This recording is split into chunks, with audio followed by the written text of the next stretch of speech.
Hey guys, नमस्कार। आप लोगों का टॉप 10 क्लासेस में स्वागत है।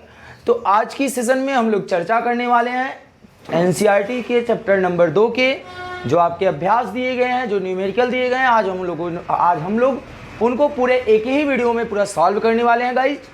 जो चैनल से जुड़े होंगे वो एक बार आज के सेशन को ज़बरदस्त शेयर करेंगे और जो चैनल पर नए आए होंगे वो चैनल को एक बार सब्सक्राइब करेंगे और दोस्तों के साथ ज़बरदस्त सेशन को शेयर करेंगे। तो चलिए बिना आपके टाइम को लिए हुए आज के सेशन को स्टार्ट करते हैं। भाई आज की सेशन बहुत बढ़िया रहने वाला है, ज़बरदस्त रहने वाला है गाइज। तो आइए एनसीईआरटी न्यूमेरिकल की तरफ चलते हैं। सबसे पहले न्यूमेरिकल को पढ़ते हैं, फिर उसको लगाने का प्रयास किया जाता है। आप भी साथ साथ देखिएगा कैसे लगाया जाता है। तो भाई सबसे पहला सवाल है कि 5 × 10⁻⁸ कूलाम, 5 × 10⁻⁸ कूलाम तथा -3 × 10⁻⁸ कूलाम के दो आवेश 16 सेंटीमीटर की दूरी पर स्थित हैं। ठीक भैया। फिर कह रहा है कि दोनों आवेशों को मिलाने वाली रेखा के किस बिंदु पर विभव शून्य होगा। सवाल ये है आपका पहला नंबर, ध्यान दीजिएगा। कह रहा है कि ऐसे कुछ थोड़ा सा डायग्राम बनाते हैं, फिर आपको अच्छे से समझ में आ जाएगा। ठीक। अब क्या कह रहा है कि ये बिंदु ए मान लेते हैं, ये बिंदु बी मान लेते हैं और एक दूसरे से 16 सेंटीमीटर की दूरी पर स्थित है। कितने? 16 सेंटीमीटर की दूरी पर एक दूसरे से स्थित है। ये एक दूसरे से 16 सेंटीमीटर दूर स्थित है। बात समझ में आ रहा है? दो ठो आवेश हैं, 16 सेंटीमीटर दूरी पर रखे हैं। अब बोल रहे हैं कि इन दोनों आवेशों को मिलाने वाली रेखा यानी यहाँ से लेके यहाँ किस बिंदु पर विभव शून्य होगा वो आपको बताना है कि इस बिंदु पर, इस बिंदु पर, इस बिंदु पर, इस बिंदु पर, इस बिंदु पर किस बिंदु पर विभव शून्य हो जाएगा वो आपको बताना है। तो आइए मान लेते हैं, माना कि वो बिंदु क्या है, माना वो बिंदु सी है जिस पे विभव क्या है, शून्य हो जाएगा। माना वो बिंदु सी है जिस पर विभव क्या हो जाएगा, शून्य हो जाएगा। तो मान लेते हैं बिंदु सी की दूरी यहाँ से लेके यहाँ से लेके यहाँ तक से कितना है, x है। b से x मीटर की दूरी पर है तो पूरा 16 था, तो b से जब x ये हो गया तो 16 में से ये दूरी घट जाएगी, तो इधर की बची दूरी कितनी हो जाएगी, 16 - x हो जाएगा। फिर से आप ध्यान दीजिएगा, यहाँ से लेके यहाँ तक की दूरी कितनी हो जाएगी, 16 - x हो जाएगा। एक बार पुनः मैंने क्या कहा, माना वो बिंदु C है जो कि A और B के बीच में स्थित है और जिस पे विभव क्या है, शून्य है। तो इतना चीजें लिखेंगे। क्या लिखेंगे? माना वह बिंदु C है जो कि B से x मीटर की दूरी पर है, जो कि B से x सेंटीमीटर पर है, x सेंटीमीटर की दूरी पर है। ठीक, की दूरी पर है, जिस पर विभव क्या होगा, शून्य होगा, जिस पर परिणामी विभव शून्य होगा, परिणामी विभव शून्य होगा। ठीक, ये बातें आप जरा सा समझिए। परिणामी विभव क्या होगा, शून्य होगा। तो आइए, यानी C पर जो लगने वाला विभव है इसके कारण और जो B के कारण जो विभव लगेगा उनका योग क्या हो जाएगा, शून्य हो जाएगा। तो A के कारण लगने वाला जो विभव होगा, अर्थात यहाँ अर्थात लिखते हैं, ध्यान दीजिएगा, जो A के कारण विभव लगने वाला है वो VA हो जाएगा और जो B के कारण विभव लगने वाला है वो VB हो जाएगा, बराबर क्या हो जाएगा, 0। ठीक, तो हमने विभव का फार्मूला पढ़ा है। V बराबर होता है 1/4πε0 Q/r। या तो हमने इसको ये भी पढ़ा है कि भाई विभव का फार्मूला होता है, विभव बिंदु के कारण जो विभव उत्पन्न होता है वो होता है KQ/r। KQ बटे क्या होता है, r, जहाँ K का ही मान 1/4πε0 गाइज रखा जाता है। तो हम लोग क्या करेंगे, इस VA के लिए भी वही फार्मूला लगा देंगे। KQ बटे क्या हो जाएगा, r, यहाँ से लेके यहाँ तक की दूरी, यहाँ से लेके यहाँ तक की दूरी AC हो जाएगा। फिर भी इसके कारण, तो इसके कारण भी हो जाएगा KQ।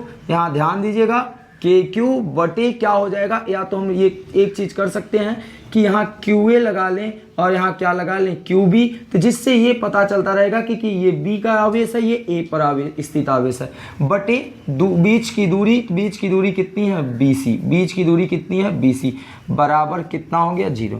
तो देखिए दोनों में क्या कॉमन है, दोनों में के कॉमन है। देखिए दोनों में जब आपका के कॉमन है तो आपके सामने क्या बचा, क्यू ए बटे ए सी बचा है और क्यू बी बटे कितना बचा है बी सी बचा है। ये बात आपको समझ में आ रही होगी। बराबर कितना है 0। ये के जो है इधर गुणा में है तो इधर जाएगा तो क्या हो जाएगा भाग में, तो 0 हो जाएगा, के की वैल्यू 0। तो आपके सामने क्या बचा, क्यू ए बटे ए सी और प्लस क्यू बी बटे बी सी बराबर क्या हो गया 0। आइए सबका मान रखते हैं। तो भाई क्यू ए का मान कितना है 5 गुणे 10 घाते माइनस 8, 5 गुणे 10 घाते माइनस 8, और ए सी, ए से लेके सी के बीच की दूरी कितना है 16 माइनस एक्स है। अब आगे ध्यान दीजिए जरा सा, प्लस क्यू बी का मान है माइनस, तो माइनस 3 गुणे 10 घाते माइनस 8 और बटे बी सी, तो बी सी कितना है, बी और सी के बीच की दूरी कितनी है x है, बराबर कितना होने वाला 0 होने वाला। फिर से अगर आप चाहो तो प्लस माइनस माइनस कर सकते हो, तो ये पूरा एक स्टेप आपका यहाँ कम हो जाएगा। डायरेक्ट आप यहाँ क्या लगा लीजिए माइनस। कहाँ से माइनस आया, क्योंकि ये आपका माइनस आवेश था, ये माइनस और प्लस माइनस कर देंगे। ठीक, अब देखिए दोनों में 10 घाते माइनस 8 कॉमन है, दोनों में कितना कॉमन है 10 घाते माइनस 8 आपका कॉमन है। तो भाई दोनों में से 10 घाते माइनस 8 कॉमन ले लोगे तो क्या बचेगा, ध्यान दीजिए 5 बटे 16 माइनस एक्स बचा है, 16 माइनस एक्स, फिर माइनस 3 बटे एक्स बच जाएगा। देखिए क्या बच जाएगा माइनस 3 बटे एक्स, और दोनों में क्या है 10 घाते माइनस 8 कॉमन है। तो आपने 10 घाते माइनस 8 कॉमन ले लिए, बराबर कितना हो गया 0। फिर से अगर ये इधर जाएगा तो भाई गुणा वाला चीज़ उधर जाएगा भाग में, तो वो पूरा भाग 0 हो जाएगा, ये पूरा पद 0 हो जाएगा। तो आपके सामने क्या बचेगा, अब आपके सामने इन दोनों को हल करते हैं, तो इन दोनों का एलसीएम लेते हैं। तो इन दोनों का एलसीएम लेंगे तो 16 माइनस एक्स और ये एक्स, एलसीएम ले लिए हम लोगों ने, ले लिए। अब देखिए, अब इसको इससे डिवाइड करेंगे तो एक बार जाएगा, तो एक बार जाएगा तो 5 का गुणा इससे कर देते। अगर आपको इतनी समस्या है भाई 5 का गुणा आप इससे कर दो, कितना आ जाएगा 5x। चलिए अब 3 का गुणा यहाँ करते हैं, तो 3 का गुणा करोगे तो 16 तियाँ 48 माइनस है, तो 16 तियाँ 48 हो जाएगा, ये आपका 48 हो गया। फिर ये माइनस और ये माइनस, माइनस माइनस प्लस, और 3 का गुणा कर दिए, प्लस कितना आ गया 3x, और बराबर कितना हो गया 0 बटे 1। गाइस तेरे गुणा, तो भाई इतने पक्ष का जब इधर गुणा कर दोगे इतने पक्ष का इधर, तो भाई किसी का एक में गुणा करने पर कोई मतलब नहीं निकलता। हाँ, अगर इसका 0 से मल्टीप्लाई कर दोगे तो ये पूरा पद 0 हो जाएगा। तो आपके सामने क्या बचा 5x, ये 3x एक तरफ करते हैं और माइनस कितना 48 बराबर 0। भाई 5 और 3 जोड़ देते हैं, कितना आ गया 8x माइनस 48 बराबर कितना 0। 48 का पक्षांतर कर दो तो 8x बराबर कितना आ गया 48, ये माइनस 48 उधर गया प्लस 48, 8 1 के 8, 8 छंगे 48, x बराबर कितना आ गया 6, x बराबर 6 आ गया। आप सोचिए, यानी B से C की दूरी कितनी है 6 सेंटीमीटर है, यानी 6 सेंटीमीटर की दूरी पर जो बिंदु B है उस पे विभव क्या हो जाएगा 0 हो जाएगा। अगर कोई पूछा A से कितनी सेंटीमीटर की दूरी पर है तो A से आप क्या बताएंगे 16 में से 6 घटा देंगे तो 10 आ जाएगा। तो भाई A से 10 सेंटीमीटर दूरी पर, B से जो है 6 सेंटीमीटर की दूरी पर बिंदु C है जो जिस पे विभव क्या हो जाएगा 0 हो जाएगा। तो ये लिखना चाहो तो लिख लो भाई, C से 6 सेंटीमीटर की दूरी पर बिंदु C है, बिंदु क्या है भैया C है, और A से नहीं, यहाँ B से लिखना चाहिए था ना, B से 6 सेंटीमीटर की दूरी पर बिंदु C है जहाँ पर विभव 0 हो जाएगा। और A से 10 सेंटीमीटर, A से 10 सेंटीमीटर की दूरी पर बिंदु C है जिस पे विभव क्या हो जाएगा 0 हो जाएगा। तो गाइस इस प्रकार आपका जो पहला एनसीईआरटी का जो पहला नंबर क्वेश्चन था वो कंप्लीट हो जाता है। होप आपको ये सवाल जरूर समझ में आई होगी, और सवाल समझ में आया होगा तो वीडियो को भाई लाइक नहीं किए होंगे तो वीडियो को लाइक कीजिएगा, क्योंकि गाइस आप लोगों के लिए इतनी ज़्यादा मेहनत किया जा रहा है कि आप उसको समझ ही सकते हो, देख सकते हो। तो गाइज आप इसका स्क्रीनशॉट लीजिएगा, फिर हम लोग क्वेश्चन नंबर 2 की तरफ बढ़ते हैं। तो गाइज क्वेश्चन नंबर 2, प्रश्न नंबर 2 आपका क्या कह रहा है उसको हम लोग पढ़ते हैं, फिर उसको हल करते हैं। भाई कि प्रश्न नंबर 2 कह रहा है 10 सेंटीमीटर भुजा का कोई एक समखटभुज है। तो समखटभुज का मतलब है कि भाई ऐसी कोई आकृति जिनमें 6 भुजाएं होती हैं, या तो 6 भुजाओं से घिरी हुई बंद आकृति को हम लोग क्या कहते हैं, खटभुज कहते हैं। सम का मतलब, कहने का मतलब है कि प्रत्येक भुजाएं की लंबाई जो है समान है, इसलिए उनको क्या कहा गया, समखटभुज कहा गया। तो कह रहा है कि भाई 10 सेंटीमीटर भुजा वाले एक समखटभुज, तो हमने आपके सामने एक समखटभुज बना के रखा है और प्रत्येक भुजा की जो लंबाई है वो खुद बता रहा है कि 10 सेंटीमीटर आपको रखना है। कितना रखना है अभी, 10 सेंटीमीटर। प्रत्येक भुजाएं जो है 10 सेंटीमीटर होंगी, चाहे ये ले लीजिए, चाहे जो भी भुजाएं लेंगी, सभी भुजाएं क्या होंगी, 10 सेंटीमीटर की होंगी। और कहा प्रत्येक शीर्ष पर 5 माइक्रोकुलाम का आवेश रखा गया। इस पे भी, इस पे भी, इस पे भी, इस पे भी, इस पे, इस पे, जितनी शीर्षें हैं 6 जगह जो है 5 माइक्रोकुलाम का आवेश रखा गया है। फिर कह रहा है कि खटभुज के केंद्र O पर विभव की गणना कीजिए। भाई खटभुज के केंद्र O पर विभव, तो यानी इसके कारण जो विभव होगा वो इसके कारण जो विभव होगा, इसके कारण, इसके कारण, इसके कारण, इसके कारण, सभी के कारण जितना विभव होगा, सारे विभव को जोड़ दिया जाए तो खटभुज के केंद्र पर जो परिणामी विभव आएगा वो निकल के आ जाएगा। तो गाइस आप ध्यान से समझिएगा, एक बार पुनः हम अपने बातों को रिपीट करते हैं, जिससे कि जो न समझ में आया हो वो भी आपका क्लियर हो जाना चाहिए। तो भाई क्या कर रहा है कि कोई खटभुज है, खटभुज के शीर्षों पर 5-5 माइक्रोकुलाम के आवेश रखे गए हैं।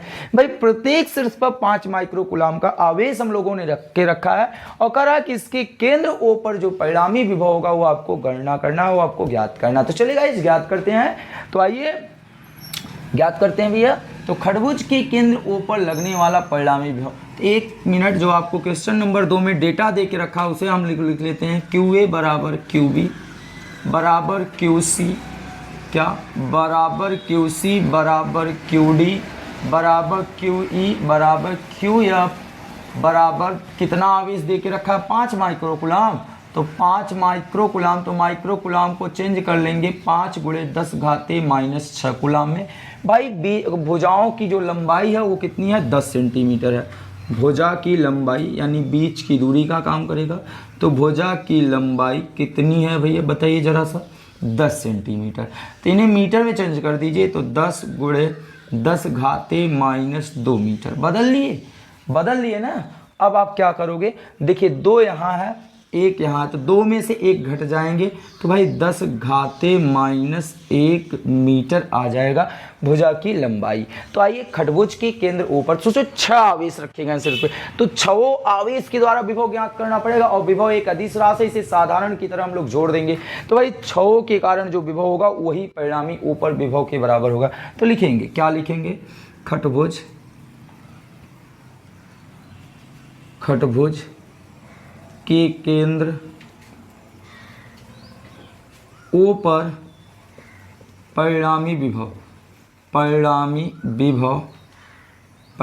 विभव कौन है, V। ध्यान दीजिएगा, परिणामी विभव क्या मान लेते हैं, V। ये किसके बराबर होगा, A के कारण विभव। तो A के कारण विभव, B के कारण विभव, C के कारण विभव, सब कुछ न निकालते हुए हम लोग 6 है ना, तो 6 × 1 के कारण विभव। तो लिख देते हैं 6 × 1 आवेश के कारण विभव, किसी एक आवेश के कारण, एक आवेश के कारण विभव। ध्यान दीजिएगा, आप वैसे भी लगा सकते थे, ऐसी बात नहीं कि वैसे नहीं आता। ठीक भाई, सबकी अलग अलग ओपिनियन होता है। 6 × 1 आवेश के कारण जो विभव का फॉर्मूला क्या होता है भाई, आपने पढ़ा ना, KQ/R ना। तो आइए 6 × K का मान 9 × 10⁻9, और भाई Q का मान तो पहले से निकाल के रखे हो, 5 × 10⁻6, और R यानी भुजा की लंबाई कितनी है, 10⁻1 है। देखो ये 1 10 यहाँ से काट देंगे। ठीक, इतनी बातें समझ में आई। 6 × 9 = 54, कितना भी है 54, और गुणिते कितना है 5 है, और 9, और यहाँ कितना बचा था, 5 बचा था ना, 1 कट गया था, 5 बचा था। 10⁻9 में लिख देते हैं एक बार, 10⁻9 × 10⁻5, 9 में से 5 घटा देंगे, और 5 × 4 = 20, 5 × 5 = 25, 25 2 कितने आ गए 27, कितने आ गए 27, 5 चौके 20, 5 पचे 25 2 27, और 9 में से 5 घटा दिए, 10 घाते कितना आ गया 4 आ गया। ठीक, अब देखिए पॉइंट आपका जो यहाँ पर है संख्या के अंत में है वो पॉइंट उठा के हम यहाँ ला देते हैं। तो 1 2 अंक इधर ला दिए, तो भाई 2 अंक इधर ला दिए, तो 2.7 गुणे 2 ठो इधर गए तो 2 पावर बढ़ जाएंगे, तो v बराबर इतना आ जाएगा। यानी जो खटभुज के केंद्र O पर जो परिणामी विभव आएगा वो 2.7 गुणे 10 घाते 6 वोल्ट के बराबर होगा। एक बार हम लोग इसका आंसर मिलाते हैं। जी बिल्कुल आपके एनसीईआरटी में आपका आंसर मैच कर रहा है। तो गाइज इस प्रकार आपका क्वेश्चन नंबर 2 आपको लगाना है। इस प्रकार क्वेश्चन नंबर 2 आपका कंप्लीट भी हो जाता है। ठीक, इसका आप एक स्क्रीनशॉट लीजिएगा, फिर हम लोग क्वेश्चन नंबर 3 की तरफ बढ़ते हैं। गाइस आइए दूसरा सवाल हम लोग कंप्लीट कर लिए हैं। तीसरे सवाल की तरफ देखते हैं। तीसरा सवाल एनसीईआरटी का आपसे क्या कहना चाह रहा है, क्या पूछना चाह रहा है। भाई कह रहा है कि 6 सेंटीमीटर दूर स्थित दो बिंदु ए और बी, 6 सेंटीमीटर दूर स्थित दो बिंदु ए और बी, इतना पढ़े हैं। तो भाई दो बिंदु है जो कि कितनी दूरी पर है 6 सेंटीमीटर पर, और दोनों बिंदु का नाम है ए और बी, और कितनी दूरी पर है 6 सेंटीमीटर पर। ठीक, आगे क्या कर रहा है, आगे कर रहा है तथा दो आवेश, एक 2 माइक्रोकूलम एक -2 माइक्रोकूलम, एक पर 2 माइक्रोकूलम आवेश स्थित है और एक पर -2 माइक्रोकूलम आवेश स्थित है, -2 माइक्रोकूलम आवेश स्थित। क्या कर रहा है, एक पे 2 माइक्रोकूलम आवेश है, दूसरे पे -2 माइक्रोकूलम आवेश है। आगे तो इसमें 2 पार्ट पूछा गया। निकाय के समविभव पृष्ठ की पहचान करो। इसमें सबसे पहला पार्ट पूछा है निकाय के समविभव पृष्ठ।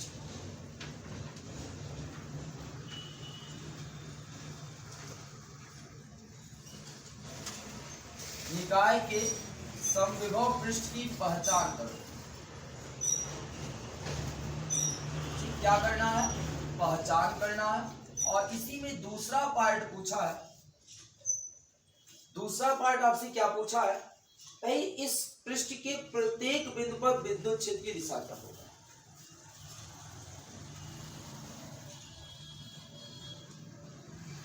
इस पृष्ठ पर प्रत्येक बिंदु पर विद्युत क्षेत्र की दिशा क्या होगी। विद्युत क्षेत्र की दिशा क्या होगी, ये आपसे क्वेश्चन पूछा। चलिए तो आइए हम लोग हल करते हैं। निकाय के समविभव पृष्ठ। तो सबसे पहले गाइस हम लोग बता देना चाहते हैं, हम आपको बता देना चाहते हैं कि भाई समविभव पृष्ठ क्या होता है। वैसे थ्योरी क्लास में आपको समविभव पृष्ठ बताया गया, अच्छे तरीके से बताया गया। अगर आप लोग लेक्चर वहां पर नहीं देखे होंगे तो जाके आप प्लेलिस्ट में लेक्चर को देख सकते हैं कि समविभव पृष्ठ क्या होता है। समविभव पृष्ठ एक ऐसा पृष्ठ होता है जिसके जो सभी बिंदुओं पर जो विभव होता है वो क्या होता है, समान होता है। एक ऐसा पृष्ठ विद्युत क्षेत्र में खींची गई एक ऐसी पृष्ठ जिसपे विभवों का मान क्या होता है, समान होता है। फिर से एक बार हम बताना चाह रहे हैं, जैसे आपने क्या ले लिया, ये कोई आवेश ले लिया, तो इसके चारों तरफ ध्यान दीजिएगा कि इसके चारों तरफ खींची गई एक ऐसा पृष्ठ जिसके प्रत्येक बिंदु पर विभव का मान क्या रहे, समान रहे, वो क्या कहलाता है, समविभव पृष्ठ कहलाता है। जैसे इस आवेश के कारण जो विभव यहाँ पर होगा वही सेम टू सेम विभव इस बिंदु पर होगा, वही सेम वाला विभव इस बिंदु पर होगा, वही सेम विभव इस वाला बिंदु पर होगा। ये जो पृष्ठ कहलाएगा वो पृष्ठ क्या कहलाता है, समविभव पृष्ठ कहलाता है। तो भाई कह रहा है कि ये जो दो ठो आवेश है, इन दोनों जो ये आपका निकाय तैयार किया गया है 2 माइक्रोकूलम और -2 माइक्रोकूलम के जो निकाय तैयार हैं उनके समविभव पृष्ठ की पहचान कीजिए। इनके और इनके समविभव पृष्ठ की पहचान करें। तो गाइस आप ध्यान दीजिएगा, बीच की दूरी 6 सेंटीमीटर है, तो समविभव पृष्ठ की पहचान करने के लिए हमको एक ऐसी बिंदु चुनना होगा जहां पर विभव क्या हो, शून्य हो, जहां पर विभव क्या हो, शून्य हो। तो ध्यान दीजिएगा, पहले प्रश्न का उत्तर हो जाएगा निकाय के मध्य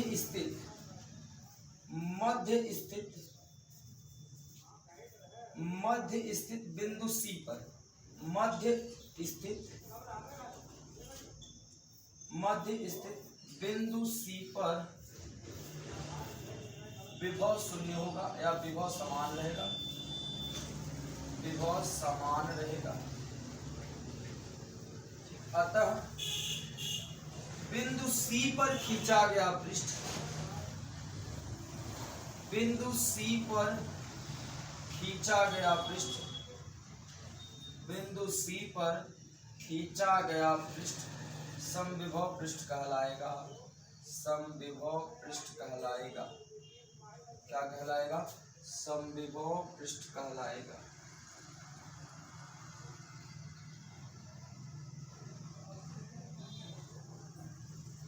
इस प्रकार आपका पहला पार्ट बन जाता है। फिर दूसरा पार्ट क्या है? दूसरा पार्ट पूछ रहा है कि इस पृष्ठ पर प्रत्येक बिंदु पर विद्युत क्षेत्र की दिशा क्या है। आपने जो ये बिंदु C पर एक समविभव पृष्ठ की जो खींचोगे, जो बिंदु C पर एक पृष्ठ खींचोगे, वो समविभव पृष्ठ कहलाएगा। अब पूछ रहा है कि उस समविभव पृष्ठ पर प्रत्येक बिंदु पर जो विद्युत क्षेत्र की दिशा होगी वो क्या होगा। तो ध्यान दीजिएगा, अगर आप सोचिए कि अगर हम लोग मान लेते हैं इस बिंदु C पर यही जो मार्कर है यही समविभव पृष्ठ है, तो इस पृष्ठ पर जो विद्युत क्षेत्र की दिशा होगी वो क्या होगी? लंबवत होगी। वो क्या होगी? लंबवत होगी। ध्यान दीजिएगा, इस पृष्ठ से जो विद्युत क्षेत्र की दिशा होगी क्या होगी? वो वैद्युत क्षेत्र की दिशा क्या होगी? पृष्ठ के लंबवत होगी। ध्यान दीजिएगा, वैद्युत क्षेत्र की दिशा क्या होगी? पृष्ठ के लंबवत होगी। ये दूसरे प्रश्न का जवाब हो जाएगा कि वैद्युत क्षेत्र की दिशा, वैद्युत क्षेत्र की दिशा पृष्ठ के लंबवत होगी। क्या होगी? पृष्ठ के लंबवत होगी, पृष्ठ के लंबवत होगी। ये बातें आपकी क्लियर हो गई। इस प्रकार आपका जो क्वेश्चन नंबर 3 है, पहला और दूसरा पोर्शन हल हो जाता है गाइस। इसमें कोई हल उल करने वाली कोई सवाल नहीं थे, आप केवल एक थ्योरी प्रकार का थ्योरी टाइप का क्वेश्चन था। आप इसको इस प्रकार स्क्रीनशॉट मार के नोट कर सकते हो, तो वीडियो को पॉज करके नोट कर सकते हो। तो भाई आप इसका, चलिए हम इसको मूव करते हैं। चलिए प्रश्न नंबर 4 का रहा है 12 सेंटीमीटर त्रिज्या का कोई गोलीय चालक है।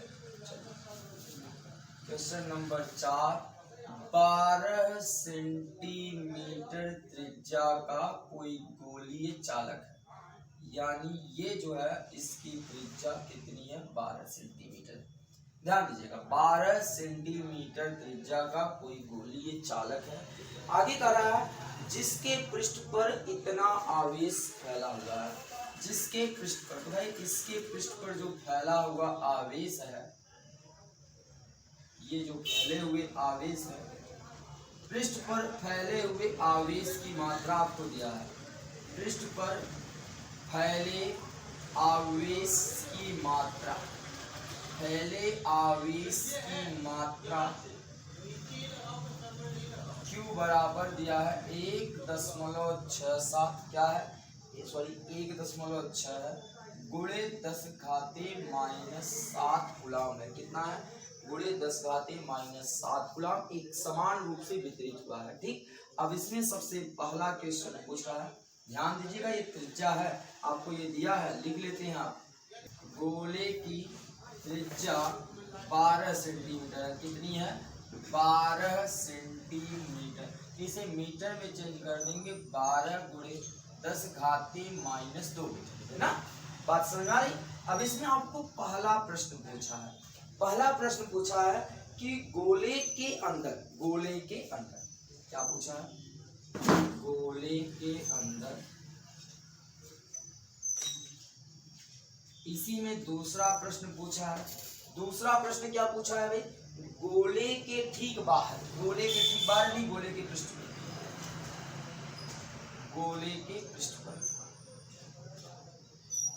और इसी में तीसरा पार्ट आपसे पूछा है गोले के केंद्र से 18 सेंटीमीटर दूर, गोले के केंद्र से, गोले के केंद्र से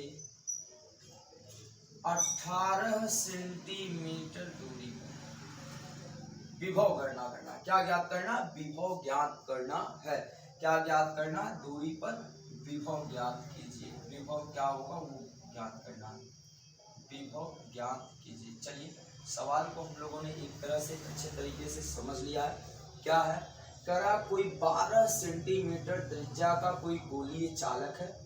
भाई 12 सेंटीमीटर त्रिज्या का कोई गोलीय चालक है, जिसपे एक समान रूप से आवेश वितरित है, Q का मान 1.6 × 10⁻⁷ कूलम दिया है।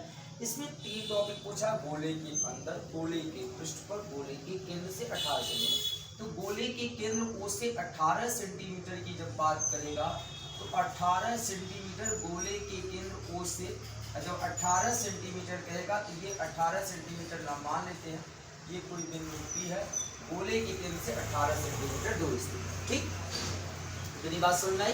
अब आइए हम लोग सबसे पहले निकालेंगे गोले के अंदर विभव। तो सबसे पहला पार्ट हम लोग हल कर रहे हैं, गोले के अंदर विभव। तो गोले के अंदर विभव V बराबर 1/4 पाई एप्सिलॉन नॉट Q/R। ठीक, इसका मान क्या होता है, 9 × 10⁻9 होता है। और Q, तो भाई गोले के अंदर, तो गोले के अंदर आवेश नहीं वितरित है, गोले के पृष्ठ पर आवेश वितरित है। हमने थ्योरी क्लास में आपको पढ़ा के रखा है कि भाई जब किसी चालक को आवेश दिया जाता है तो चालक को दिया गया आवेश वो पृष्ठ के ऊपर, पृष्ठ के बाह्य क्षेत्र में एक समान रूप से वितरित हो जाता है, न कि पृष्ठ के अंदर जाता है। तो गाइस जो ये आवेश की मात्रा वो पृष्ठ के बाहर है, पृष्ठ के अंदर नहीं है। तो पृष्ठ के अंदर गोल, जो यहाँ लिख लीजिएगा, पृष्ठ के अंदर जो Q है वो क्या है, 0 के बराबर है। यहाँ 0/R, तो R का मान कितना है, 12 सेंटीमीटर रख लीजिए, या /R ही रख दीजिए। तो ये भाई 0 का गुणा 0 से कर दोगे तो V, 9 से कर दोगे तो V बराबर क्या आ जाएगा, 0। तो गोले के अंदर जो परिणामी विभव आएगा वो शून्य आएगा। क्यों शून्य आएगा, क्योंकि गोले के अंदर आवेश का मान शून्य है। आइए अब हम लोग इसके दूसरे पार्ट को सॉल्व करते हैं। दूसरा पार्ट क्या कह रहा है वो ध्यान दीजिएगा भाई। दूसरा पार्ट आपका है गोले के पृष्ठ P डैश मान लेते ना। तो गोले के पृष्ठ पर, देखिए गोले के पृष्ठ पर लिखेंगे,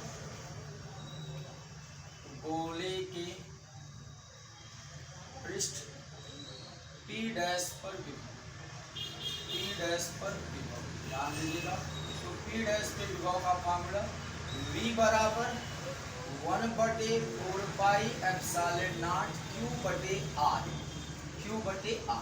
ठीक, तो क्या आ जाएगा, इसका मान पूरा 9 × 10⁻9 आएगा। Q का मान कितना है, गोले के पृष्ठ पर आवेश की मात्रा कितनी है भैया, 1.6 × 10⁻⁷ और पूरे के बटे R। तो R कितनी है, गोले की त्रिज्या कितनी है, 12 × 10⁻2 मीटर। ध्यान दीजिएगा। अब क्या करोगे, 2 10 यहाँ से कम हो जाएंगे माइनस वाले, और ये पॉइंट आप काटोगे तो यहाँ 10 का मल्टीप्लाई कर दोगे। ठीक, और ये 1 10 यहाँ से 1 10 कट जाएगा। ठीक, तो आपके सामने क्या बचा, 9 बचा, गुणे कितना बचा, 16 बचा, बटे नीचे 12 बचा और कुछ नहीं बचा।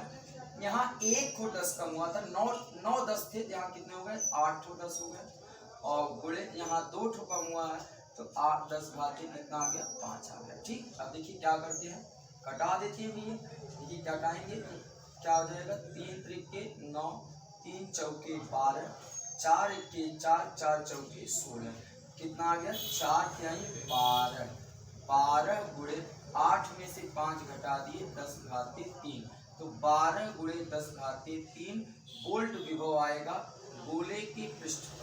गोले के पृष्ठ पर जो विभव आएगा वो 12 × 10⁻3 वोल्ट आ जाएगा। बात समझ आ रहा है ना। अगर कहीं भी दिक्कत हो, कहीं भी डाउट हो तो आप कमेंट बॉक्स में कमेंट कर सकते हो भाई। अगर नहीं डाउट है तो भी कमेंट कर सकते हो भाई, कोई डाउट नहीं। चलिए आगे बढ़ते हैं तीसरे पार्ट। तीसरा पार्ट क्या है कि गोले के केंद्र से 18 सेंटीमीटर दूर, देखिए कह रहा ना गोले के केंद्र से 18 सेंटीमीटर दूर, तो भाई लिखेंगे गोले के केंद्र से 18 सेंटीमीटर दूरी पर स्थित बिंदु P पर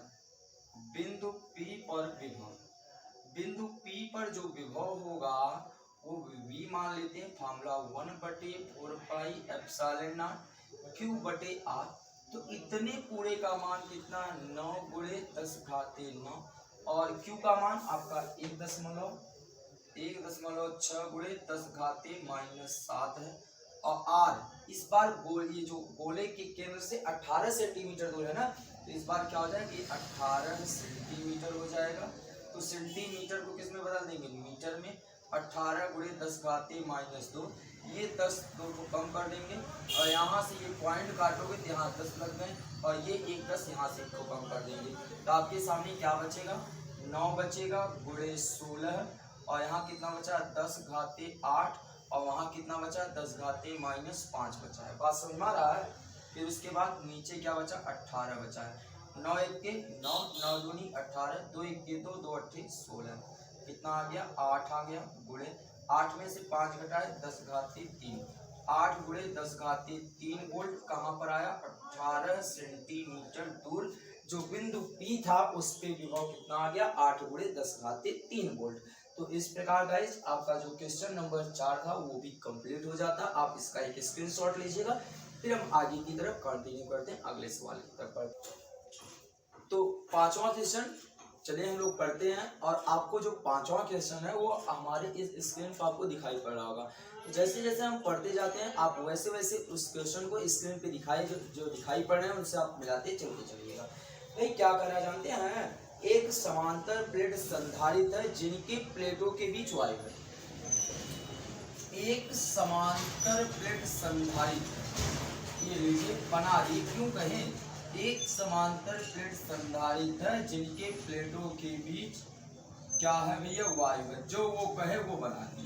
ये मान लेते हैं ए है, ये क्या है, आगे कर रहा है की धारिता 8 पिकोफैरेड है, यानी इसकी धारिता जो है 8 पिकोफैरेड है। तो भाई ध्यान दीजिएगा, ये जो धारिता संधारित्र है, संधारित्र की धारिता दी, संधारित्र की धारिता 8 पिकोफैरेड है। कितना है भैया 8 पिकोफैरेड, ठीक 8 पिकोफैरेड है। कब, जब वायु भरा, जब प्लेटों के बीच वायु है तब की धारिता 8 पिकोफैरेड है। तो मान लेते हैं जब प्लेटों के बीच वायु है तब के लिए C0 से हम लोग व्यक्त कर रहे हैं, तब की धारिता 8 पिकोफैरेड है।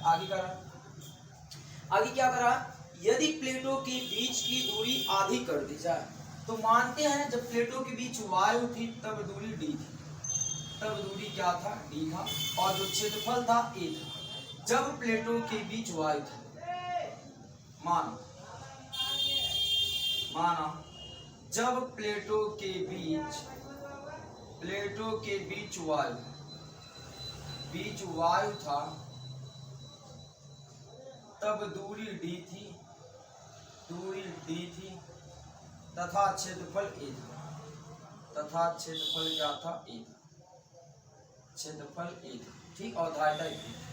अब आगे क्या कर रहा है, कि भाई इस बार प्लेटों के बीच की दूरी आधी कर देते हैं प्रश्नानुसार। आइए प्रश्नानुसार प्लेटों के बीच की दूरी आधी कर देते हैं, प्लेटों के बीच की दूरी आधी, तो प्लेटों के बीच की दूरी आधी, मतलब प्लेटों के बीच की दूरी जब आधी कर दोगे तो जो d है वो क्या हो जाएगा, d/2 हो जाएगा। जब प्लेटों के बीच की जो दूरी करोगे, जैसे d 10 सेंटीमीटर होता आधी कर देते 5 हो जाता, तो d/2 क्या हो गया 2 हो गया। आगे कर रहा है और तथा प्लेटों के बीच कोई k परावैद्युतांक भर देते, क्या भर देते, कोई k परावैद्युतांक भर देते। प्लेटों के बीच, आगे क्या कर रहा, प्लेटों के बीच के स्थान पे 6 परावैद्युतांक वाला, प्लेटों के बीच के स्थान पर 6 परावैद्युतांक वाला पदार्थ भर देते हैं। क्या भर देते हैं, 6 परावैद्युतांक वाला पदार्थ भर देते हैं। वाला पदार्थ भरने पर धारिता क्या होगी अब बताइए। तब धारिता मान लेते हैं C। तब जब प्लेटों के बीच वायु नहीं था, प्लेटों के बीच 6 परावैद्युतांक वाला कोई परावैद्युत पदार्थ भरे थे, तब मान लेते हैं धारिता C होगी। भाई आपको एक बात पता है, मैंने थ्योरी पढ़ाते समय ये चीज आपको बताया है कि जब प्लेटों के बीच कोई परावैद्यांक भर दिया जाता है तो धारिता उतनी गुना बढ़ जाती है जितना उसका परावैद्यांक रहता है। भाई कितना गुना बढ़, 6 परावैद्यांक वाला, तो भाई के A epsilon not upon D ये तो होता है। पर भाई डी जो है ना, ये जो डी है वो डी के स्थान पे क्या है, डी बटे 2 है।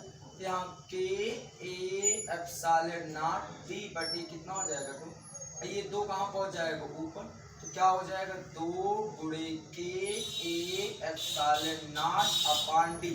और ये किसके बराबर है, ये किसके बराबर है, सी नॉट के बराबर है। क्यों, क्योंकि आपने पढ़ा ना, ये देखिए यहाँ लिख देते हैं, यहाँ इस लाइन को लिखना चाहिए था, ये A epsilon not upon D के बराबर है। जब प्लेटों के बीच वायु थी तब की धारिता C0 है, तो क्या हो जाएगा 2 इंटू के इंटू सी नॉट। चलिए मान रखते हैं 2 गुणे के का मान कितना है, 6 है, आगे सी नॉट का मान कितना है, 8 पिको फैराड, कितना है ये 8 पिको फैराड। तो 8 छंगे 48 दूनी कितना हो गया 56, तो 56 पिको फैराड हो जाएगी तब की धारिता जब प्लेटों के बीच की दूरी जो है आधी कर दी जाए और प्लेटों के बीच कोई परावैद्युत पट्टी भर दे 6 जिसका परावैद्यांक 6 हो, तब की धारिता कितनी हो जाएगी, 56 पिको फैराड हो जाएगी। इसके आंसर को आप मिला सकते हो भाई, 6 दूनी 12, 12 थे 96, कितना आएगा भाई 96 पिको फैराड आएगा, कितना आएगा 96 पिको फैराड आएगा। या तो इसे हम ये भी लिख सकते हैं, या C बराबर 96 गुणे 10 घाते माइनस 12 फैराड। पिको को फैराड में भी बदला जा सकता है। तो इस प्रकार आपका जो क्वेश्चन नंबर 5 था वो कंप्लीट हो जाता है। सवाल क्या था कि जब प्लेटों के बीच वायु थी तो दूरी d थी, तब धारिता इतनी थी। ये दूरी d को घटाकर आधी कर दी जा रही, वायु के स्थान पे 6 परावैद्यांक की पट्टी भर देते हैं, तब धारिता क्या होगी, तब धारिता 96 पिको फैराड के बराबर हो जाएगी। आइए इसका आप स्क्रीनशॉट लीजिएगा, फिर हम लोग आगे की तरफ बढ़ते हैं क्वेश्चन नंबर। तो गाइस आपका 6वां नंबर क्वेश्चन क्या कर रहा है, जैसा कि मैं जैसे जैसे पढ़ता जाऊंगा आपको स्क्रीन पे सवाल दिखाई पड़ते रहेंगे, आप उससे मिलाते जाइएगा, क्या सर जो पढ़ रहे हैं और जो स्क्रीन पे दिखाई पड़ रहा है वो सवाल मैच कर रहे हैं। भाई कह रहा है 9 पिको फैराड धारिता वाले 3 संधारित्र को श्रेणी क्रम में जोड़ा गया है। 9 पिको फैराड धारिता वाले 3 संधारित्र, तो ध्यान से समझिएगा, 9 पिको फैराड वाली धारिता 3 संधारित्र, तो मानते माना 3 संधारित्र, माना 3 संधारित्र जिनकी धारिता क्रमशः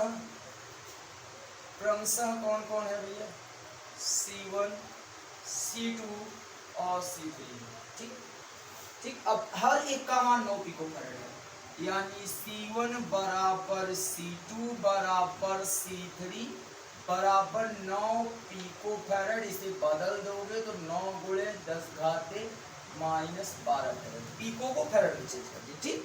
आगे कहा तो समायोजन की कुल धारिता क्या होगी, पहला क्वेश्चन इसमें पूछा गया है, समायोजन की कुल धारिता, समायोजन की कुल धारिता। तो समायोजन की कुल धारिता जो हो जाएगी, श्रेणी क्रम में जुड़े हैं, किस क्रम में जुड़े हैं, श्रेणी क्रम में जुड़ा है। पहले से सवाल को बोल के रखा है कि भाई 9 पिको फैराड जो धारिता है उनको हम श्रेणी क्रम में जोड़ रहे हैं, किस क्रम में जोड़ रहे हैं, श्रेणी क्रम में। तो भाई श्रेणी क्रम में जोड़ोगे तो श्रेणी क्रम में जोड़ने पर जो कुल धारिता निकल के आती है वो आती है 1/C बराबर 1/C1 प्लस 1/C2 और प्लस 1/ कितना होता है C2, मानक विधि से। तो 1/C आ गया बराबर C1 का मान कितना है भाई 9 पिको फैराड, तो 1/9 और C2 का भी मान 1/9 है और C3 का भी मान 1/ कितना है 9, 1/ कितना है 9 है। अब हल कर दीजिए, हर बराबर है अंश आपस में जुड़ जाएगा तो 1 1 1 जोड़ के 3/9 आ जाएंगे, 1/C आ जाएगा, क्रॉस मल्टीप्लाई कर लो तो 3 का गुणा C से लिए 3C, 1 का गुणा 9 से लिए 9 आ गया, 3 1 के 3, 3 3 का 9, तो C बराबर कितना आ गया 3 पिको फैराड। कुल धारिता कितनी आ गई, समायोजन की कुल धारिता 3 पिको फैराड के बराबर आ गई। ये पहला क्वेश्चन हो गया। आगे इसी में दूसरा पोर्शन क्या पूछा है भाई, दूसरे पोर्शन को भी हम लोग आइए देख लेते हैं। दूसरा पोर्शन क्या करा, दूसरा पोर्शन करा यदि समायोजन को 120 वोल्ट के संभरण से जोड़ दिया जाए, यदि समायोजन को 120 वोल्ट के संभरण से जोड़ दिया जाए, यानी V बराबर 120 वोल्ट, संभरण का मतलब बैटरी भाई, किसी यदि पूरे इस जो समायोजन आपने तैयार किया है इसको आप 120 वोल्ट के संभरण से सप्लाई कर देते हैं, जोड़ देते हैं, आगे बढ़ा, तो प्रत्येक संधारित्र पर क्या विभवांतर होगा, प्रत्येक संधारित्र पर विभवांतर क्या होगा वो आपको बताना है।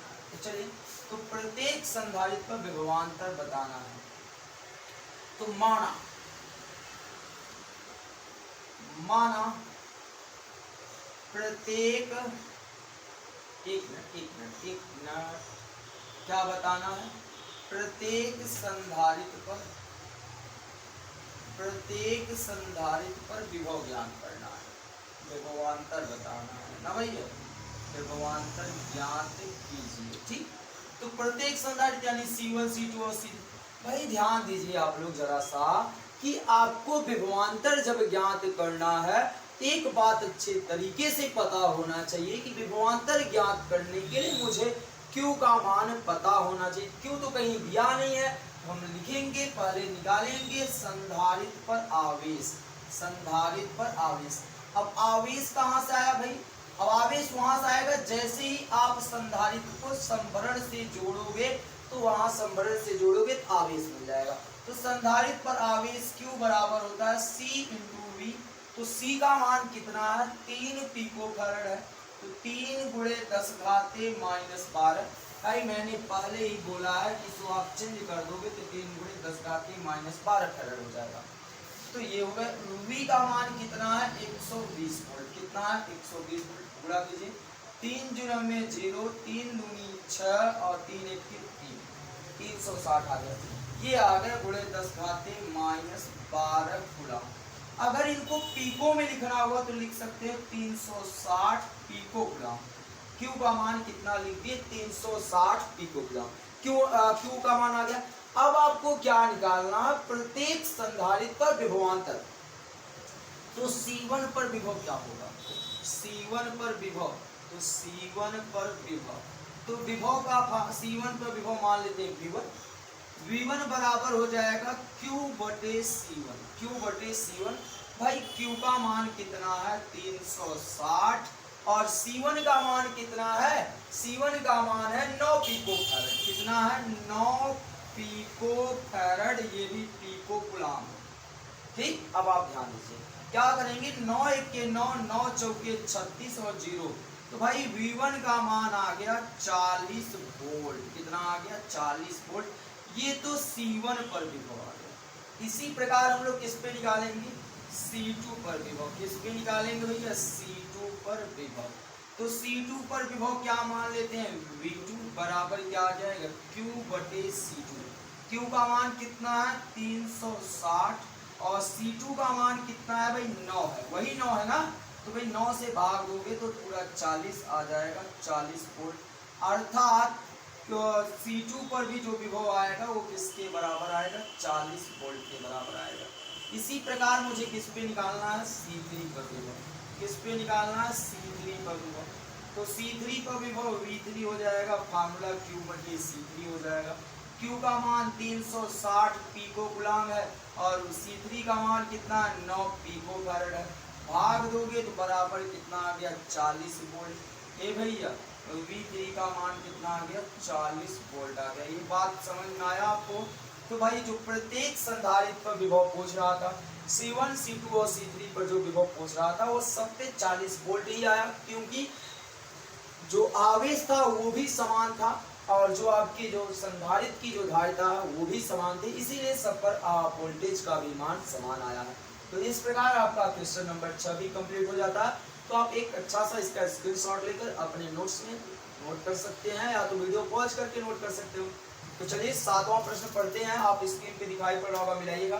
करा 2 पिकोफैराड, 3 पिकोफैराड और 4 पिकोफैराड धारिता वाले 3 संधारित्र को समांतर क्रम में जोड़ा गया था। क्या कर रहा है 2 पिको फैरेड। तो मान लेते हैं C1 इक्वल टू कितना है 2 पिको फैरेड, फिर C2 इक्वल टू कितना है 3 पिको फैरेड और C3 इक्वल टू कितना है अभी 4 पिको फैरेड। इन तीनों संधारित्र को समांतर क्रम में जोड़ा गया है, पार्श्व क्रम में जोड़ा गया है। तो भाई कह रहा है आपको कुल धारिता बतानी है, तुल्य धारिता बतानी है। तो समांतर क्रम में जुड़े संधारित्र की तुल्य धारिता, तो पहला सवाल है किस क्रम में जुड़े हैं, तीनों संधारित्र किस क्रम में जुड़े हैं, समांतर क्रम में जुड़े हैं। तो भाई समांतर क्रम संयोजन में, समांतर क्रम संयोजन में जुड़े संधारित्र की तुल्य धारिता, संधारित्र की तुल्य धारिता C बराबर क्या होता है, फार्मूला मैंने पढ़ाया है, C बराबर होता है C1 plus C2 plus C3। तो C1 का मान कितना है 2 पिको फैरेड है, 2 रख लेते हैं। C2 का मान कितना है 3 पिको फैरेड, यहाँ पिको फैरेड लिखिएगा, फिर 3 पिको फैरेड है, फिर कितना है अभी 4 पिको फैरेड है, जोड़ दीजिए 4 3 7 2 9, कितना आ जाएगा 9 पिको फैरेड। जो समायोजन की तुल्य धारिता कुल धारिता होगी वो 9 पिको फैरेड आ जाएगी। इसको चेंज करना चाहोगे फैरेड में तो भाई चेंज कर सकते हो, 9 गुणे 10 घाते माइनस 12 फैरेड। पिको को फैरेड में भी बदल के लिखा जा सकता है। ये पहला प्रश्न हो गया। दूसरा प्रश्न पूछा यदि संयोजन को 100 वोल्ट की सप्लाई से जोड़ दिया जाए तो प्रत्येक संधारित्र पर आवेश का मान ज्ञात करना है। यदि संधारित्र को 100 वोल्ट की संभरण से जोड़ दिया जाए, इसी दूसरा क्वेश्चन है यदि समायोजन को 100 वोल्ट के संभरण से जोड़ दिया जाए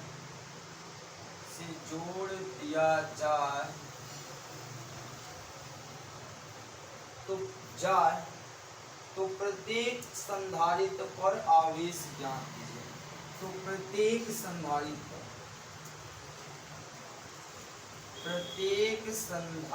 पर आवेश ज्ञात कीजिए। क्या ज्ञात करना, आवेश ज्ञात कीजिए। आइए ध्यान से कीजिए। अब आवेश ज्ञात करना है तो भाई आवेश ज्ञात करने के लिए आपको V का मान पहले दिया है, 100 वोल्ट के संभरण से जोड़ दिया जाता है। तो आपको क्या ज्ञात करना, इस पे आवेश ज्ञात करना, इस पे तो प्रत्येक संधारित्र पर आपको आवेश ज्ञात करना। तो चले तो मान लीजिए इस पे मुझे आवेश ज्ञात करना हुआ तो C पर, तो भाई लिखेंगे तो Q बराबर क्या हो जाएगा, Q बराबर हो जाएगा C इंटू V। तो C का मान कितना आया 9 पिको फैरेड आया, कितना आया 9 पिको फैरेड। V का मान कितना है भाई देखिएगा, V का मान 100 है तो भाई इनको चेंज कर दीजिए जरा सा, पिको को चेंज कर दीजिए। पिको को चेंज करोगे तो 9 गुणे 10 घाते माइनस 12 आएगा, तो V का मान 100 आ जाएगा, जिसे आप ऐसे लिख सकते हो 9 गुणे 10 घाते माइनस 12 गुणे 10 घाते 2। 12 में से 2 10 घाते 2 कहाँ आया, 100 को हमने लिखा, 12 में से 2 घटा दिए तो ये आ गया 9 गुणे 10 घाते माइनस 10 कूलम। ये Q का मान आया, किसका मान आया, Q का मान। पर अगर आपको C1 पर निकालना हुआ तो मुझे C1 पे चाहिए, C2 पे चाहिए, C3 पे चाहिए, तो निकालते हैं। क्या निकालेंगे, C1 संधारित्र पर आवेश, C1 संधारित्र पर आवेश। तो मान लेते हैं C1 संधारित्र पर आवेश कौन है, Q1। Q1 बराबर क्या हो जाएगा C1 इंटू V। तो C1 का मान कितना है देख पा रहे होंगे, C1 का मान है 2 पिको फैरेड। तो पिको फैरेड को आप चेंज कर दोगे 2 गुणे 10 घाते माइनस 12 फैरेड। इनको भी चेंज करोगे तो 3 गुणे 10 घाते माइनस 12 फैरेड। इनको भी चेंज करोगे तो 4 गुणे 10 घाते माइनस 12 फैरेड। ठीक, तो आइए आप देखिएगा C1 का मान कितना है 2 गुणे 10 घाते माइनस 12। V का मान 100 है, तो 100 को आप अच्छे तरीके से जानते हो, क्या लिख सकते हैं हम लोग, इसे लिख सकते हैं 10 घाते 2। 12 में से 2 घटा दिए तो 2 गुणे 10 घाते माइनस 10 कूलम आएगा। ये Q1 का मान आ गया। जिस प्रकार Q1 का मान आया उसी प्रकार हम Q2 भी निकालेंगे। C2 संधारित्र पर C2 संधारित्र पर आवेश, C2 संधारित्र पर आवेश को मान लेते हैं Q2। क्या मान लेते हैं? Q2 बराबर हो जाएगा C2 इंटू V। C2 का मान कितना है? 3 गुणे 10 घाते माइनस 12। V का मान 10 घाते 2 यानी 100। 12 में से 2 घटा दिए तो 10 आ गया। 3 गुणे 10 घाते माइनस 10 गुणा, ये Q2 का मान आ गया। किसका मान आ गया? Q2 का मान। इसी प्रकार हम लोग क्या निकालेंगे? C3 संधारित्र पर आवेश। क्या निकालेंगे? C3 संधारित्र पर आवेश। तो ये मान लेते हैं Q3 और ये Q3 बराबर हो जाएगा C3 इंटू V। C3 का मान कितना है देख पा रहे होंगे? 4 गुणे 10 घाते माइनस 12। V का मान 10 घाते 2। 12 में से 2 घटा दिए तो 4 गुणे 10 घाते माइनस 10, ये वोल्ट आ रहा है। किसका मान आ गया? Q3 का मान। तो इस प्रकार ये Q3 का भी मान आ गया। तो भाई संधारित्र पर जो आपको आवेश निकालना था, प्रत्येक संधारित्र पर आवेश आपके ये आ गए। एक बार आप आंसर इसका जरूर मैच करा सकते हैं भाई, जरूर जरूर जरूर। तो आपके आंसर आए हैं, आप मैच करा सकते हैं। सारे आंसर आपके एनसीईआरटी बुक के आंसर शीट से मिल रहा है, तो आप इसका स्क्रीनशॉट लीजिएगा। फिर हम लोग आगे की सवाल को कंटिन्यू करते हैं। 8वां नंबर आपसे क्या कर रहा है, देखिए 8वां नंबर जो कि आपको स्क्रीन पे यहाँ पर दिखाई पड़ रहा होगा। क्वेश्चन क्या कर रहा है? प्लेटों के बीच वायु वाले एक समांतर प्लेट संधारित्र के प्रत्येक प्लेट का क्षेत्रफल 6 गुणे 10 घाते माइनस 3 मीटर, 6 गुणे 10 घाते माइनस 3 मीटर स्क्वायर है। तो भाई प्लेटों का क्षेत्रफल, प्लेटों का क्षेत्रफल जो है 6 गुणे 10 घाते माइनस 3 मीटर स्क्वायर आगे बढ़ा। और प्लेटों के बीच की दूरी 3 mm है। mm का मतलब है मिलीमीटर। बीच की दूरी, बीच की दूरी कितनी है भैया? D मान लेते हैं। तो जो D बराबर है तो 3 mm है। तो मिलीमीटर को मीटर में चेंज करने के लिए 10 घाते माइनस 3 से मल्टीप्लाई करते हैं। फिर उसके बाद करा संधारित्र की धारिता ज्ञात करो। संधारित्र की धारिता ज्ञात करो।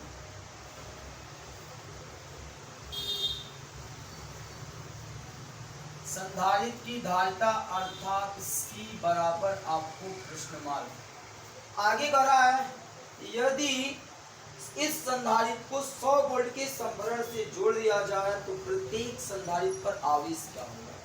ये तो आपका पहला क्वेश्चन था।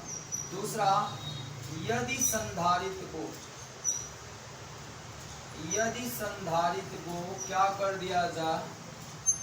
100 वोल्ट के संभरण से, 100 वोल्ट के संभरण से जोड़ दिया जाए। क्या कर दिया जाए? संभरण से जोड़ दिया जाए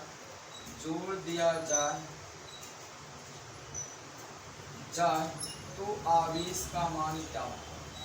तो आवेश का मान आपको ज्ञात करना। चलिए तो ध्यान से समझेंगे। पहले संधारित्र की धारिता ज्ञात करते हैं। तो पहला पोर्शन हल करते हैं। संधारित्र की धारिता, समांतर प्लेटों के संधारित्र की जो धारिता होती है उसके लिए जो व्यंजक बताया गया, व्यंजक होता है C बराबर A एप्सिलॉन नॉट अपान कितना होता है D। A का मान यहाँ है, प्लेटों का क्षेत्रफल 6 गुणे 10 घाते माइनस 3। एप्सिलॉन नॉट का मान सब जानते होंगे गाइस, नहीं जानते होंगे तो लिख दे रहे हैं 8.85 गुणे 10 घाते माइनस 12। तो भाई 8.85 गुणे 10 घाते माइनस 12। और D प्लेटों के बीच की जो दूरी है वो कितना है? 3 गुणे 10 घाते माइनस 3। ये 10 घाते माइनस 3 से कैंसिल, 3 के 3, 3 दूनी 6। कितना बचा? 2 गुणे 8.85 गुणे 10 घाते माइनस 12। गुणा कर दीजिए।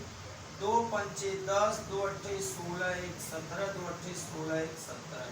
तो 2 अंक के बाद दशमलव लगा दिए। 17.70 गुणे 10 घाते माइनस 12 फैराड आएगा। कितना आएगा?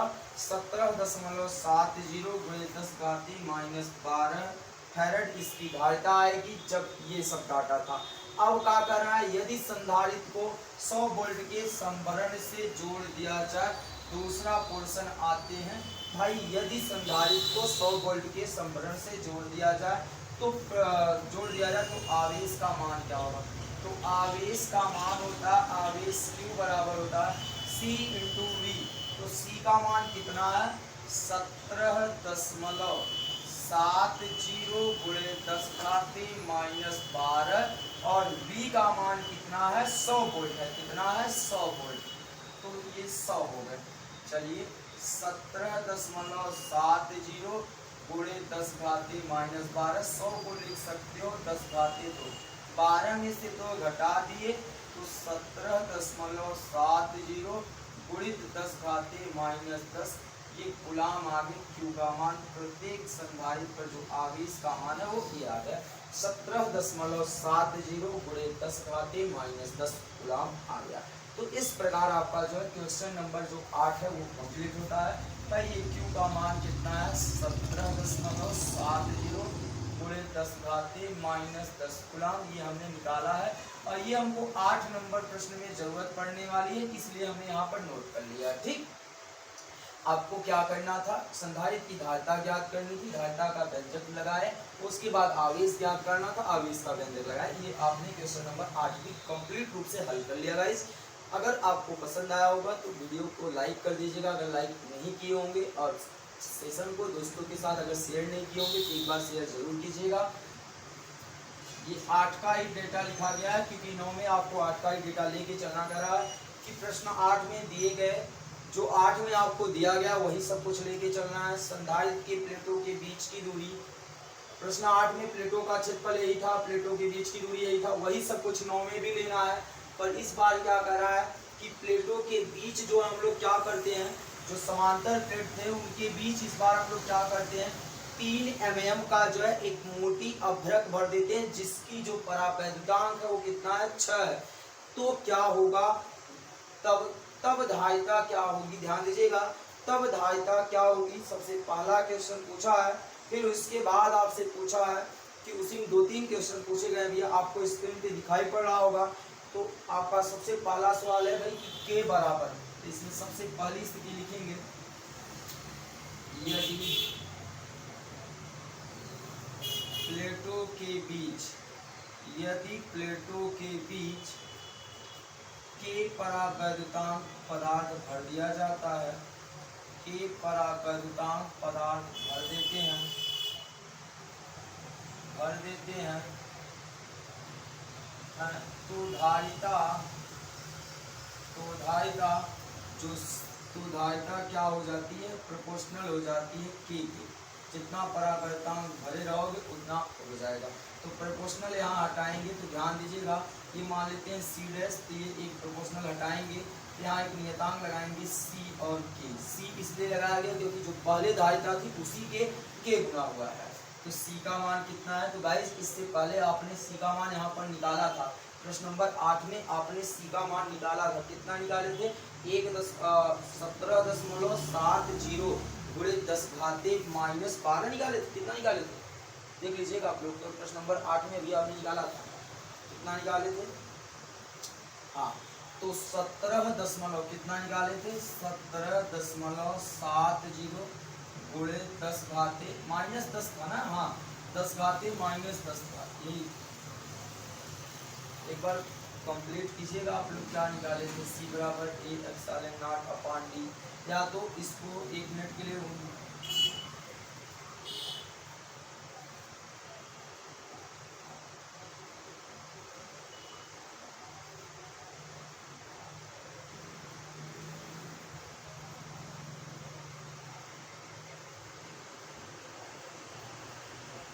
हाँ यही निकाले थे 17.70 गुणे 10⁻⁻12 गुणे के का मान कितना है, जब के का मान कितना वो खुद करा कि के बराबर 6, तो के बराबर 6 गुणा कीजिए, 6 0 में कितना आ जाएगा 0, फिर 6 7 42 का 2 हाथ लगा 4, 6 7 42 4 46, 6 के 6 4 106, कितने अंक के बाद दशमलव, 2 अंक के बाद दशमलव, 106.20 गुणे 10⁻⁻12 कितने आ गए 10⁻⁻12।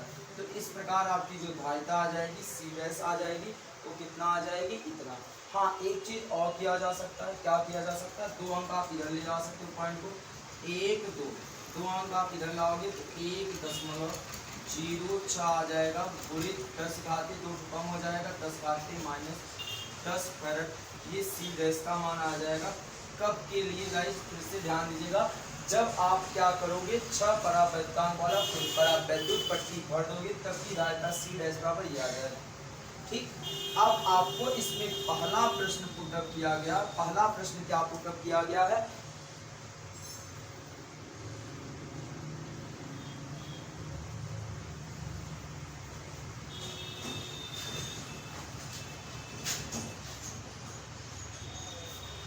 ठीक, यदि संभरण जुड़ा रहे, यदि संभरण क्या हो, जुड़ा हो, तब आवेश का मान पूछा गया। और कितना संभरण जुड़ रहा है जानते हो भैया, कितना संभरण जुड़ रहा है, वही 100 वोल्ट आपने पहले, इससे पहले संभरण में 100 वोल्ट जोड़ा था ना, बस प्रश्न नंबर 8 में आपने जोड़ा था वही। तो क्या लिख रहा है, यदि संभरण जुड़ा रहे, यदि संभरण जुड़ा हो, अंत तक जुड़ा रह जाए, जुड़ा हो, तब आवेश क्या होगा, तब आवेश क्या होगा, तो आवेश मान लेते हैं Q डैश बराबर हो जाएगा C dash into V। C dash का मान कितना है, 1.06 गुणित 10 घाते -10 है, गुणित V का मान कितना है 100 वोल्ट था, तो 1.06 गुणित 10 घाते -10, ये 100 को 10 घाते 2 लिख सकते हैं, 10 में से 2 घटा देंगे, 1.06 गुणित 10 घाते 10 में से 2 घटा दिए, कितना आ गया 8। तो भाई Q डैश का मान ये आ गया। जब आप संभरण को अंत तक जोड़े रह जाओगे तब संधारित्र पर आवेश इतना हो जाएगा और धारिता इतनी हो जाएगी। आइए इसके दूसरे पार्ट को हम लोग देखते हैं। अब दूसरा पार्ट क्या कर रहा है, दूसरा पार्ट आपसे क्या कर रहा है, जब बाह्य सप्लाई को हटा लिया जाए तो भैया आपका जो, हाँ जब बाह्य सप्लाई हटा लिया जाए तब आपकी धारिता क्या होगी, और उसके बाद साथ साथ में पूछा प्लेटों के बीच जो विभवांतर क्या होगा। तो एक बात, जब संभरण को हटा लिया जाए, दूसरा प्रश्न, जब संभरण को हटा लिया जाए, जब संभरण को हटा लेते हैं तब संधारित्र की धारिता, तब संधारित्र की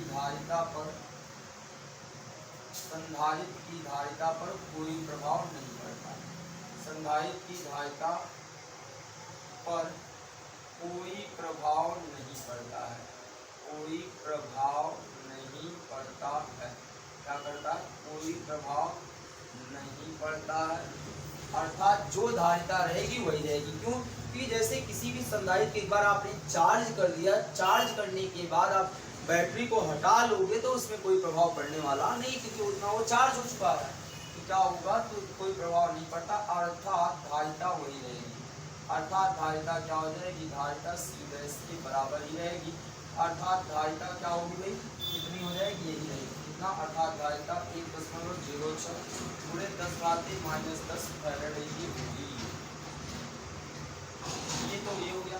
और वो क्या पूछा, विभवांतर, तो प्लेटों के बीच विभवांतर, प्लेटों के बीच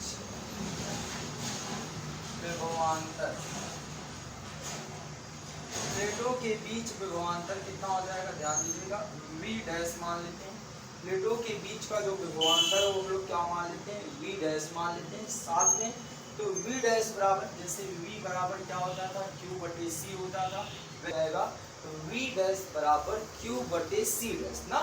आइए Q का मान कितना है, क्योंकि आवेश आपका वही रहने वाला, आवेश पर कोई बदलाव नहीं होगा, तो आवेश कितना है 17.70, कितना लिखिए, देख पा रहे हैं आप लोग, यहाँ लिखे 17.70 गुणित 10 घाते -10, और C डैश, तो C डैश का मान आपने यहाँ निकाला है, कितना है देखिए 1.06 गुणित 10 घाते -10, ये पूरे कैंसिल हो जाएंगे, V डैश बराबर 17.70/1.06।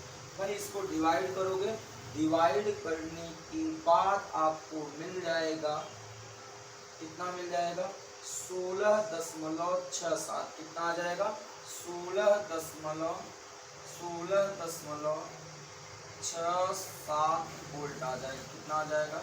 V डैश का मान 16.67 वोल्ट आ जाएगा। पुनः एक बार आप चाहो तो इसको रिपीट कर सकते हो। प्रश्न नंबर 8 में जो प्लेटों का क्षेत्रफल था, जो बीच की दूरी थी, वही सब कुछ लेके चलना है। आवेश जो है वही है। तो करा यदि प्लेटों के बीच हम लोग 6 परावृत्तांक की कोई पट्टी भर देते हैं तो धारिता क्या होगी? तो धारिता जो परावृत्त पट्टी भरोगे उसके गुना हो जाएगी। तो C डैश बराबर K इंटू C हो जाएगा। भाई पहले की जो धारिता थी इतनी थी, 6 का गुणा कर दिए, ये आ गया। अब यदि संभरण जुड़ा रहे तो आवेश कितना होगा? तो आवेश Q डैश बराबर C डैश इंटू V, ये आ गया। अब संभरण हटा लिया जा रहा है तो धारिता में कोई बदलाव नहीं होगा और विभवांतर आपका बदल जाएगा। जो विभवांतर ये आपका आ गया। ठीक, तो आप इसको एक स्क्रीनशॉट ले लीजिएगा। प्रश्न नंबर 9 का भी एक स्क्रीनशॉट ले लीजिएगा। फिर हम लोग आगे की तरफ प्रश्न नंबर 10 को कंटिन्यू करते। हम लोग प्रश्न नंबर 10 देखते हैं। कौन सा देखते हैं? 10, जो कि आपको स्क्रीन पे दिखाई पड़ रहा होगा। पढ़ते हैं 10वां नंबर। 12 पिको फैराड की एक संधारित्र है।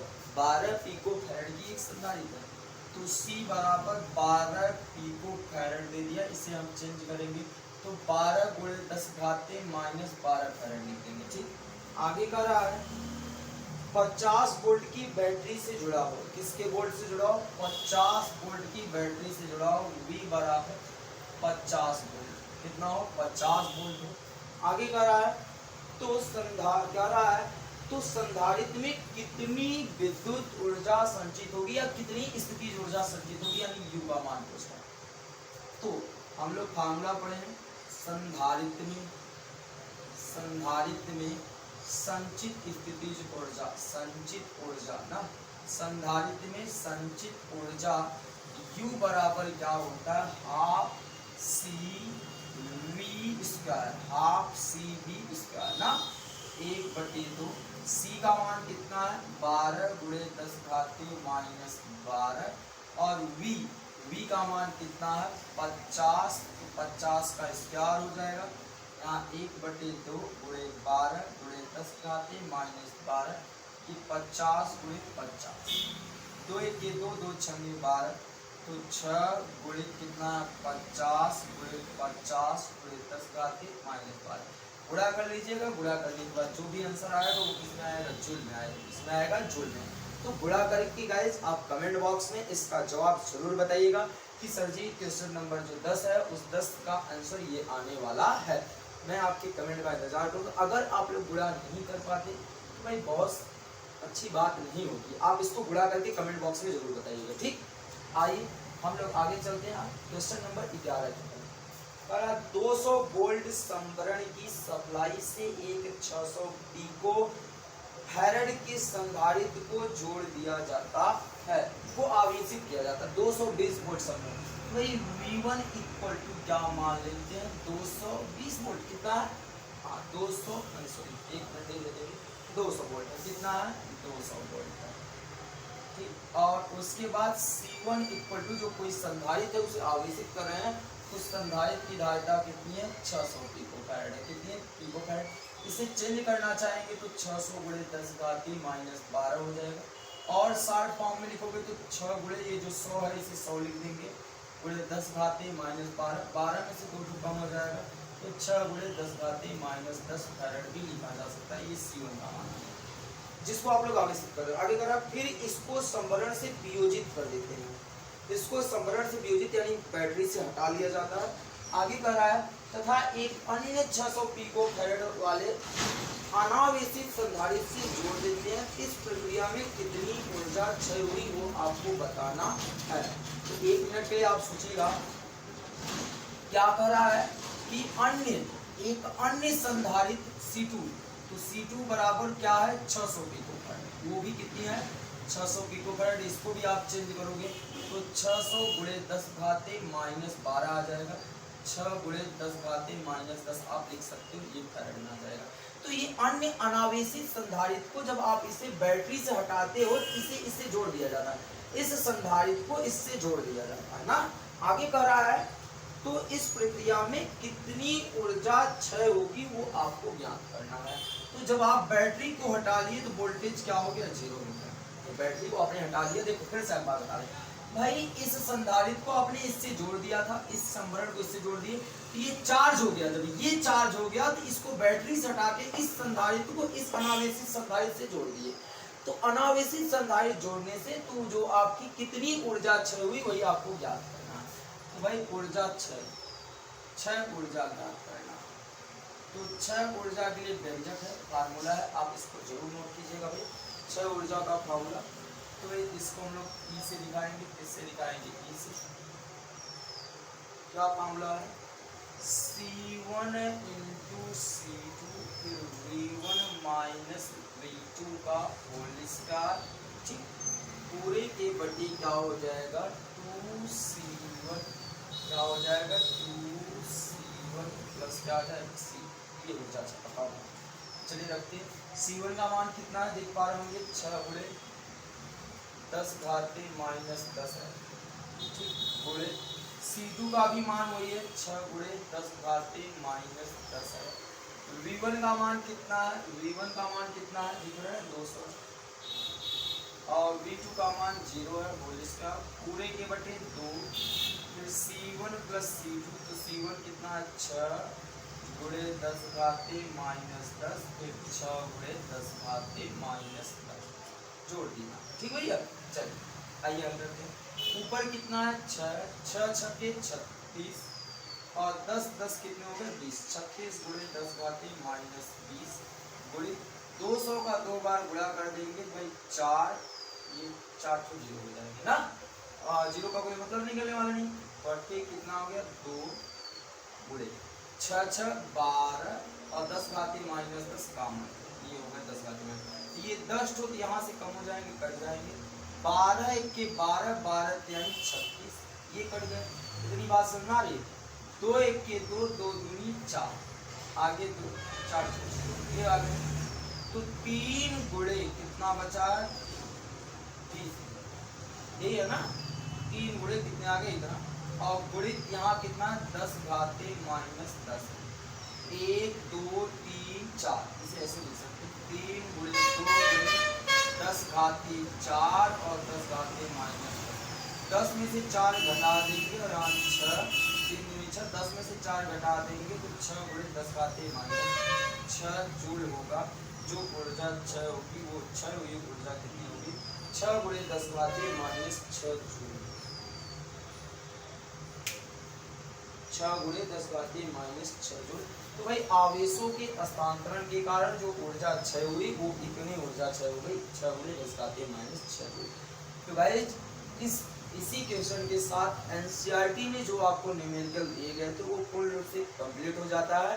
गाइस आप लोगों के लिए इतनी ज़्यादा मेहनत किया गया, अगर आपको वीडियो पसंद आई होगी तो वीडियो को लाइक कीजिएगा और आज के सेशन को दोस्तों के साथ ज़बरदस्त शेयर कीजिएगा, क्योंकि आज की सेशन ज़बरदस्त था।